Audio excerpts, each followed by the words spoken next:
In our last video, we looked at what's most compelling about The Shape of Water, 3 Billboards, Get Out, and Call Me By Your Name. So now let's talk about the rest of the 2018 Best Picture nominees. Before we go on, be sure to hit subscribe and click the bell to get notifications on all of our new videos. Lady Bird reinvigorates the teen coming-of-age comedy. On the one hand, it descends from 80s John Hughes movies like Pretty in Pink and Cameron Crowe's Say Anything. All my instincts. My name's Lady Bird. It's weird you shake hands. Yeah. On the other hand, its determined individualism reminds us of quirky highbrow high school movies like Rushmore and Submarine. Lady Bird. Is that your given name? Yeah. Why is it in quote? Well, I gave it to myself. It's given to me by me. Director Greta Gerwig has also cited a mix of other less obvious influences, like Federico Fellini's Amarcord, which is about remembering youth, Brian De Palma's Carrie, a slightly more terrifying view of high school, and Francois Truffaut's The 400 Blows, the French New Wave film about spirited boy Antoine Doinel. So the result of these various textures is a shot of new energy into the female teen story. Coming-of-age stories about a young woman often end with her finding romance or being socially accepted. But we see Lady Bird go through 2 romances that are disappointing and not profound like she expects them to be. You're gonna have so much unspecial sex in your life. I was on top. Who the f is on top their first time? A teen girl not being defined by her romantic relationships definitely resonates in today's day and age. And unlike most other teen movies, Lady Bird actually gets into class issues. Why did you say it was your house? I wished I lived in that house. Another way it makes us think of Pretty in Pink. Where'd you get your clothes? 5 and dime store? Lady Bird feels inferior to her rich classmates. She strives to be friends with the popular girl and go to prom with a cool guy. But these classic 80s teen movie desires turn out to be hollow and unfulfilling. This film is about the importance of developing and protecting your individual identity. People call each other by names that their parents made up for them, but they won't believe in God. But Lady Bird's fierce will to be herself is only part of the picture. She's trying so hard to be this cool, different person, but she has to stop rejecting the less exciting, exceptional parts of herself. To be Lady Bird, she doesn't have to reject Christine. And just because she wants to try New York, she doesn't have to hate Sacramento. You clearly love Sacramento. I do? So the end of the film shows Lady Bird learning to appreciate those things she's written off while waiting for this more glamorous life. And this is the story's key lesson, that it's important to honor our pasts and our backgrounds, even if we do have bigger dreams for ourselves. Over time, as we look back, we'll realize that those things mattered more than we might have realized then.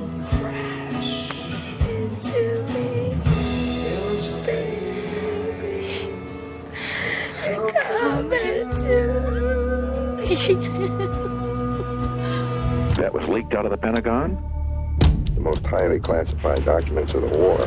Steven Spielberg's The Post is an investigation into what truth is. The lesson in the story is that even though it's hard to be objective, we have to strive to understand the truth and do the objectively right thing. So ultimately, the movie is a rebuttal of the alternative facts era we find ourselves in right now. The way they lied, those days have to be over. Spielberg has said that he's, quote, a believer in only one truth, which is the objective truth. The truth has to be the truth. You know, it has to be an objective truth. It can't be truth with an agenda. But the story ends up showing how easily moral principles and personal factors get all tangled up. What's interesting is that it makes the point that this intermingling of objective right and private feelings can either be for worse or for better. Of course, Nixon is the negative example of what happens when someone lets personal motives overtake their integrity and responsibility to serve the people. On the other end of the spectrum is Kay Graham, who's become publisher of The Washington Post in place of her late husband. Kay faces a dilemma of personal loyalties when it's revealed that her friend, Robert McNamara, gave the public misleading information about Vietnam. The man who commissioned this study, he's one of about a dozen party guests out on your patio. I'm protecting the paper. Kay makes her personal background a positive influence on her actions. In her role at the Post, she feels under some scrutiny because she's often the only woman in the room. People are concerned about having a woman in charge of the paper, that she doesn't have the resolve to make the tough choices. Thank you, Arthur, for your frankness. She needs to prove to the world at large that publishing should include leaders of her gender. So it's even more urgent and important that she does the right and difficult thing. We could all go to prison. Thus, her personal bias helps her to make the right choice. Personal factors inevitably inform our lives and shape how we feel about things. The Post says we can make this a good thing if we're committed to values that really matter and remember that the truth is always the truth. So, we dig in. Many people believe that Dunkirk is Christopher Nolan's best film. Arguably, it leaves out his more frustrating trademarks and showcases his best. Nolan's films often feature a puzzle-like plot, exposition-heavy dialogue. Remember, you are the dreamer. You build this world. I am the subject. My mind populates it. An ambiguous ending, and a long running time. Dunkirk cuts out those elements, but it maintains fundamental Nolanisms like the nonlinear structure that plays with time. The film's triptych narrative is set in 3 locations and 3 temporalities. The events on land take place over a week, the ones on sea over a day, and the ones in the air over just an hour. It's one of the most inventive, interesting structures Nolan's ever experimented with, up there with Memento. Dunkirk also reimagines the war movie, starting with its whole premise. This isn't a film about a battle, it's about an evacuation. And as Winston Churchill once said, "Wars are not won by evacuations." The victory at the end isn't so triumphant and definitive as besting the opponent, it's just getting home at all. All we did is survive. That's enough. According to Nolan, this is really more of a survival story than a war film. And that's why he includes movies like Alien and Speed among his inspirations. Finally, Dunkirk has gotten a lot of attention for how vivid and visceral it feels. It's almost like a virtual reality experience. The immersive quality of the image is second to none. We really try and create the sensation that I would describe as virtual reality without the goggles. In classic Nolan style, the director chose to use a lot of real boats and planes and thousands of extras instead of depending mostly on digital effects. So this makes us feel like we're traveling into the past, but we're going into a particular piece of the past that we haven't really seen much before on screen.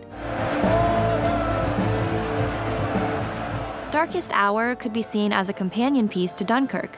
Both feature the Dunkirk evacuation, but from different standpoints. One's on the battlefield, the other's more in the war room. We shall fight in France. We shall fight on the seas and oceans.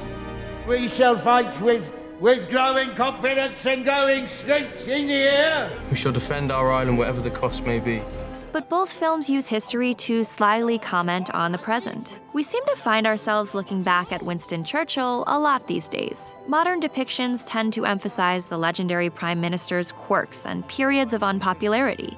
The best historical fiction on screen today takes care to diligently report the unglamorous or ugly truths that used to get glossed over. And these days, we like to focus on less obvious or known histories. But underneath these trappings of historical accuracy and a critical viewpoint, in these stories about Churchill, there's also a nostalgia, a longing for a leader with character. Is France lost? Some might fear that today is one of the UK's darkest hours as they prepare for Brexit. Darkest Hour shows that when you fear for your country, you look back to the past for answers. I believe I can boil an egg, but only because I've seen it done. Also like Dunkirk, Darkest Hour highlights the importance and influence of everyday civilians. He was falling back on Dunkirk, but he never made it. Churchill gets inspired by his young secretary and people he meets on the tube, and they're a big part of why he continues to fight against Nazi Germany instead of entering peace negotiations. Fight.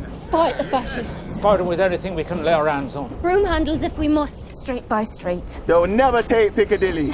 So the film's telling us that everyday people like this have the power to influence the direction of their country, and they can wield that power for better or for worse. It's saying that it's up to all of us to shape history and to fight as hard as possible to ensure that we come out on the other side of our darkest hours. So much of romance is told through either romantic comedy or melodrama. It tends to hinge on the happy ending or the tragedy of two people not ending up together. Yet Phantom Thread belongs to a rich, rare genre. It's a romance with suspense, almost a romantic thriller. Its DNA in this respect comes from one of Paul Thomas Anderson's biggest influences in making it, Hitchcock's Rebecca. Like Rebecca, this is a love story between an established older man and a younger ingenue. It's a romance with ghosts. In Rebecca, that ghost is the late wife, Rebecca. Here, that ghost is Reynolds Woodcock's mother. It's a romance that surprises us when the ingenue turns out to be stronger than she appears. If you want to have a staring contest with me, you will lose. And that surprises us when something warm and alive grows out of a dark, claustrophobic, and strange environment. Reynolds' sister Cyril is even a twist on Rebecca's Mrs. Danvers, but she's updated with a positive sense of self. I don't want your cloud on my head. Shut up, Cyril. You can shut right up. Don't pick a fight with me. You certainly won't come out alive. Phantom Thread's weirdness is really love's weirdness. The story shows the strange satisfaction we might take in our partner becoming weak, sick, needing us. Is it because you think I don't need you? Yes. I don't. Well, that's very predictable of you. It reveals how relationships are a kind of back and forth, a wrestling match to dominate on some level. Alma might compromise, perhaps, but she refuses to ever be beaten. And likewise, the actress playing her, Vicky Creeps, holds her own against the formidable Daniel Day-Lewis. Maybe I like my own taste. Yes, just enough to get you into trouble. Perhaps I'm looking for trouble. Stop. Phantom Thread is also the story of the obsessive artist, revealing that artist to be a selfish, compulsive brat. The tea is going out. The interruption is staying right here with me. But at the same time, it shows fondness for his pursuit of perfection and the way that he is his art. Reynolds' partnership with Alma works because she too understands that his work is everything, that every piece, every garment must be treated with respect, even with reverence.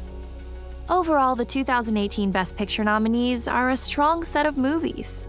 Together, they offer a compelling argument for why we should still make it out to cinemas. They transport us through the big screen, they comment on the culture, they make us think, and they bring something new and unexpected into our collective dreams.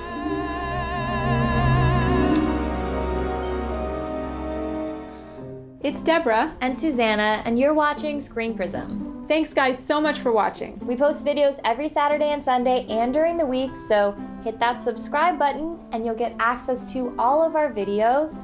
We can't thank you enough for your support. Thank you.